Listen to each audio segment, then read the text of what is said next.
नमस्ते दोस्तों। भारत की अर्थव्यवस्था को लेकर जो आंकड़े आज सामने आए हैं उसने न सिर्फ देश के एक्सपोर्टरों को बल्कि दुनिया के सबसे बड़े वित्तीय संस्था को भी चौंका दिया। कारण सरल है, हर तरह अनुमान था कि Q2 की ग्रोथ 7% से 7.6% के बीच में रहेगी, लेकिन जब असली आंकड़े सामने आए तो वो उम्मीद से कहीं आगे निकले। जीडीपी ग्रोथ 8.2%, एक ऐसा आंकड़ा जो दुनिया की टॉप 20 देश ने किसी ने भी बड़े राष्ट्र ने हासिल नहीं किया।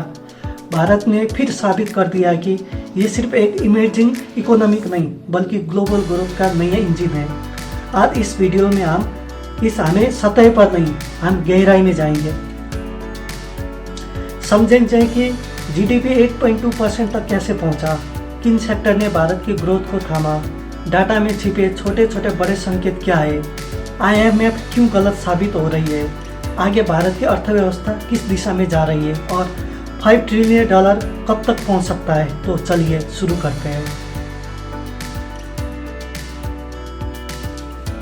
पार्ट 1। सबसे पहले ये समझते हैं कि Q2 होता कौन सा है। भारत में कई लोग सोचते हैं कि Q1 का मतलब जनवरी से मार्च और Q2 का मतलब अप्रैल से जून, लेकिन असल में ऐसा नहीं है। भारत की वित्तीय वर्ष स्टार्ट होती है 1 अप्रैल से 31 मार्च तक चलती है। इसका मतलब Q1 अप्रैल जून और Q2 जुलाई अगस्त सितंबर, Q3 अक्टूबर दिसंबर और Q4 जनवरी और मार्च।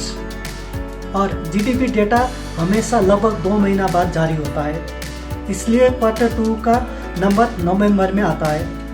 डेटा जारी करने वाले संस्था और संगठन है NSO, नेशनल स्टैटिस्टिकल ऑफिस, जो मिनिस्ट्री ऑफ स्टैटिस्टिक्स के अंतर्गत आता है। इस संस्था के आंकड़े देश के आधिकारिक रिकॉर्ड होती है। पार्ट 2। असली ग्रोथ 8.2% आया कैसे। इस तिमाही में जीडीपी के रॉ नंबर देखें। पिछले वर्ष Q2 में जीडीपी थी 44 लाख करोड़। इस बार Q2 में बढ़कर पहुंची 48 लाख करोड़, यानी भारत ने एक साल में बनाए 3.1 लाख करोड़ रुपए के अतिरिक्त वैल्यू। ये रियल ग्रोथ 8.2%, नॉमिनल ग्रोथ थी 8.7%, क्योंकि इसमें इन्फ्लेशन हटा दिया जाता है। जीडीपी को निकाला कैसे जाता है, इसके 2 तरीके हैं।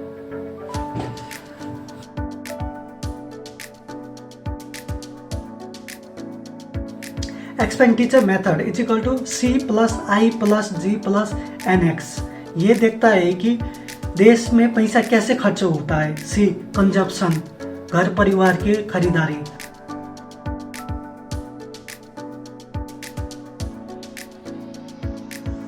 I इन्वेस्टमेंट, कारखाने, उद्योग, real estate. G government expenditure. NX export import.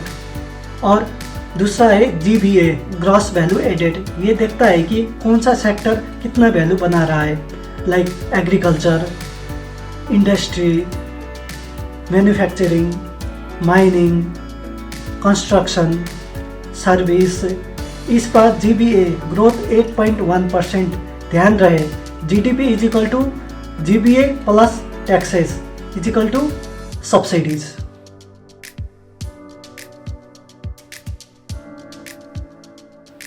Private consumption सबसे बड़ा इंजन। भारत की अर्थव्यवस्था का 55 से 60% हिस्सा कंजम्पशन पर चलती है और इस बार कंजम्पशन ने धमाकेदार वापसी की है, क्योंकि रूरल डेवलपमेंट की जोरदार वापसी। कई तिमाही के बाद रूरल इंडिया में कंजम्पशन रिकवरी दिखाई है। फेस्टिवल का भी असर। जुलाई से सितंबर हमेशा त्योहार का ही समय होता है, जैसे गाड़ियाँ, इलेक्ट्रॉनिक, कपड़े, mobile.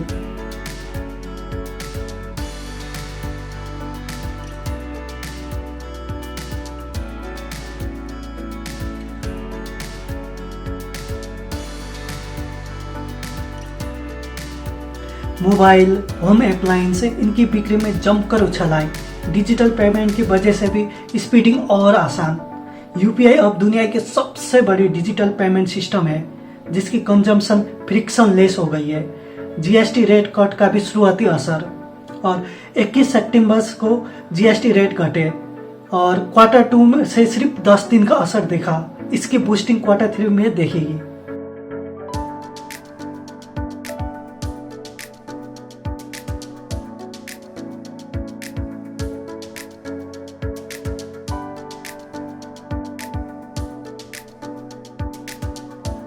Manufacturing engine on fire. India की मैन्युफैक्चरिंग पीएमए लगातार एक्सपेंशन जोन में रही। मैन्युफैक्चरिंग क्यों बढ़ी? डोमेस्टिक डिमांड बहुत मजबूत, रॉ मटेरियल का प्राइस कम है और कैपेसिटी यूटिलाइजेशन बढ़ा, प्रोडक्शन बढ़ा, एक्सपोर्ट ऑर्डर हल्की बढ़ी, कंपनी की प्रॉफिटेबिलिटी भी सुधरी और इंटरटेनमेंट से लेकर बायोटिक तक केवल बनाने वाला ही नहीं, अब भारत प्रोडक्शन नेशन बन रहा है।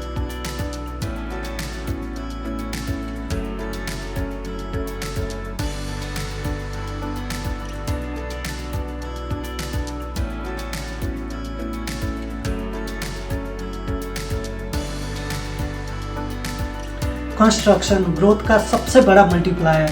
कंस्ट्रक्शन सेक्टर का इम्पैक्ट गहरी होती है क्योंकि ये केवल सेक्टर 200 प्लस इंडस्ट्री को इनडायरेक्टली डिमांड रहता है, जैसे cement, steel, tile, paint, logistic, labours.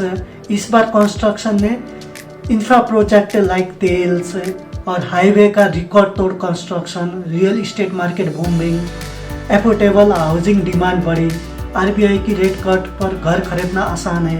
Construction growth almost double digit रही।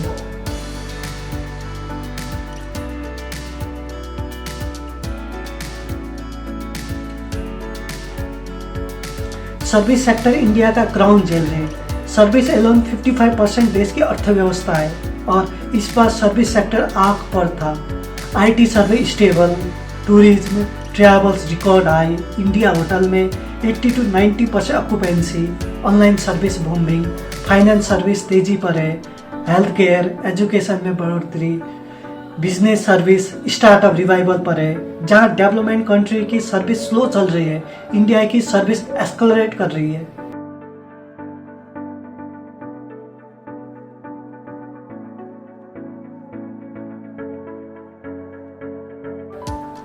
Agriculture average but crucial growth. किसान के आय में सुधार देखी गई।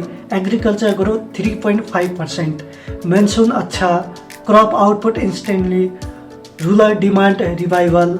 एग्रीकल्चर भले ही कम गति से बढ़ रहे हो, लेकिन रूरल इकोनॉमी की वजह से कंजम्पशन उठा।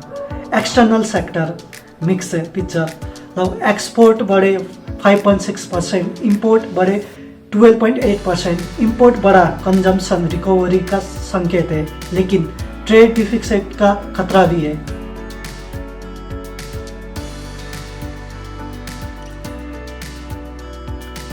Part 4 global context. क्यों ये ग्रोथ और भी बड़ी लगती है? जब भारत 8.2% से बढ़ रहा है तो दुनिया क्या कर रही है? अमेरिका 2.4%, यूरोप 0.6%, चीन 4.7%, जापान 1%, यूके 0.5%, रूस सैंक्शन इंडर, ब्राजील 2%। दुनिया में ग्रोथ धीमी है जबकि भारत तेजी पकड़ रहा है। इसलिए 8.2% सिर्फ डोमेस्टिक अचीवमेंट नहीं, ये ग्लोबल मिलस्टोन है।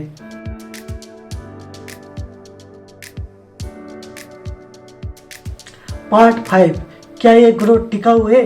भारत की सबसे बड़ी ताकत ये है कि ग्रोथ ब्रॉडर बेस्ड है। जब एग्रीकल्चर, इंडस्ट्री, सर्विस तीनों मजबूत हो तो अर्थव्यवस्था सस्टेनेबल हो जाती है। Indicator suggest India can grow 7.8% for next decade consistently.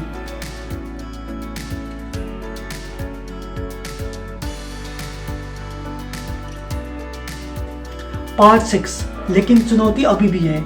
ये डेटा पूरी तरह परफेक्ट नहीं है। प्राइवेट इन्वेस्टमेंट अभी भी कमजोर है। कॉर्पोरेट इंडिया अभी भी कैपेसिटी एक्सपेंशन नहीं कर रही है। Global tension, middle east, Russia Ukraine, oil price, trade restriction, ये सब भारत पर असर डाल सकती है। इन्फ्लेशन का खतरा, महंगाई बढ़ी तो रियल जीडीपी गिर सकती है। एक्सपोर्ट स्लो डाउन, विश्व अर्थव्यवस्था कमजोर है।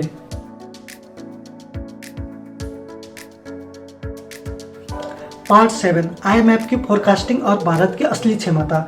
आईएमएफ ने पहले कहा था कि भारत 2027-2028 तक $5.15 ट्रिलियन की अर्थव्यवस्था बन सकती है।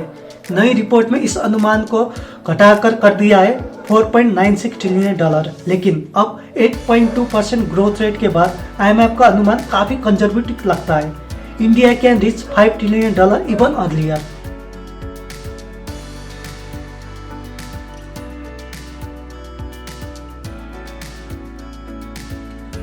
फाइनल पार्ट भारत की अर्थव्यवस्था कहाँ जा रही है?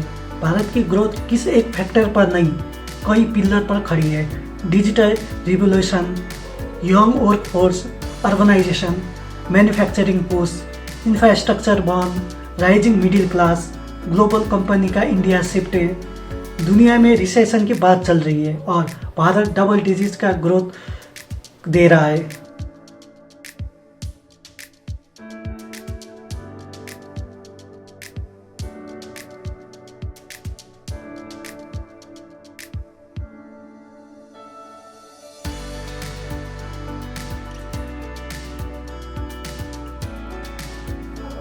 भारत की ग्रोथ अब इवेंट नहीं, ट्रेंड बन चुकी है। 8.2% सिर्फ एक आंकड़ा नहीं, ये दुनिया को भारत का संदेश है कि ये देश अब ग्लोबल इकोनॉमी के पेरिफेरल प्लेयर नहीं, बल्कि सेंटर ड्राइवर बनने जा रहा है। और अगर ये गति बनी रही तो आने वाले वर्षों में भारत के लिए 8% ग्रोथ एक्सपेक्टेशन नहीं, बल्कि मिनिमम बेसलाइन बन सकती है।